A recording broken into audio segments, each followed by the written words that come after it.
प्रबंधभूमी न्यूजचे 2 lakh subscriber पूर्ण झाल्याबद्दल प्रबंधभूमीच्या सर्व प्रेक्षकांचे आभार व प्रबंधभूमी टीमचे अभिनंदन।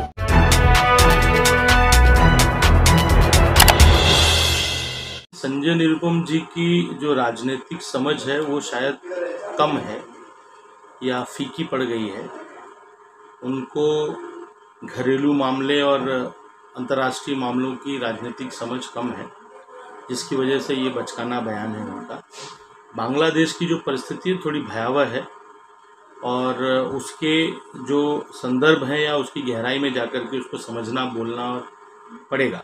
और मुझे लगता है कि संजय निरुपम जी के अंदर अभी वो गंभीरता बची नहीं है, हल्कापन है उनके अंदर, इसलिए वो इस तरीके की बातें कर रहे हैं। बांग्लादेश एक हमारा बहुत ही मजबूत विपक्ष अंतर्राष्ट्रीय साथी रहा है और बांग्लादेश के साथ हमारे रिश्ते बहुत अच्छे रहे हैं। 1971 में बांग्लादेश की आज़ादी की लड़ाई में भारत ने मदद की थी, तब जाके बांग्लादेश एक सार्वभौमिक राष्ट्र बन पाया था। रही बात वहाँ की परिस्थितियों को लेकर के इनकी हल्की टिप्पणी की, तो भारत एक लोकतांत्रिक देश है। भारत में सभी लोग मिलकर के भारत और इस देश के लोकतंत्र को बचाने का काम करते हैं। विपक्ष का होना किसी भी लोकतंत्र के लिए बहुत आवश्यक है। उसका जीता जागता और नया उदाहरण बांग्लादेश है कि बांग्लादेश में जब एक तरफ की सत्ता बनी तो जनता ने फिर उसे उखाड़ फेंका। भारत में सत्ता पक्ष भी है, उस पर नकेल कसने के लिए विपक्ष भी है। और जैसा कि आप सभी देख रहे हैं कि पिछले कई दिनों से संसद में हमारे आदरणीय नेता प्रतिपक्ष राहुल जी विपक्ष के द्वारा, इंडिया गठबंधन अलायंस के द्वारा सत्ता पक्ष की नकेल कस रहे हैं, उन्हें भारत की जनता के लिए काम करने पे मजबूर कर रहे हैं।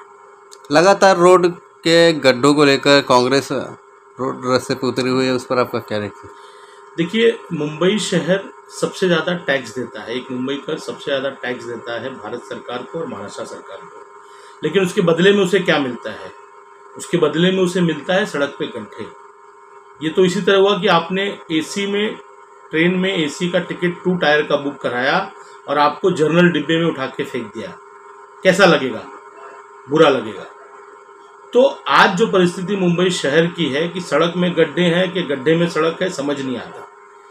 जो महाराष्ट्र की सरकार है वो बीएमसी के चुनाव नहीं करा रही है, इसलिए नहीं करा रही क्योंकि उसके जो लाडले कॉन्ट्रैक्टर्स हैं जिनको ब्लैकलिस्ट करती है, उसके बाद उनसे ही 30% कमीशन ज़्यादा लेती है, फिर उन्हीं को खड्डे भरने का काम देती है।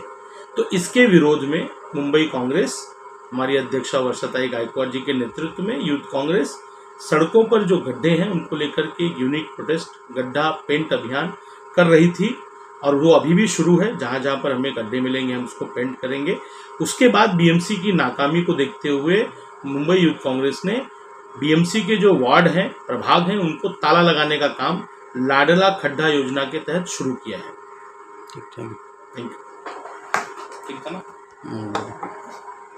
ताज्या व महत्त्वाच्या बातम्या बघण्यासाठी प्ले स्टोअरवर जा, प्रबंधभूमी ॲप डाउनलोड करा व या धावपळीच्या जीवनात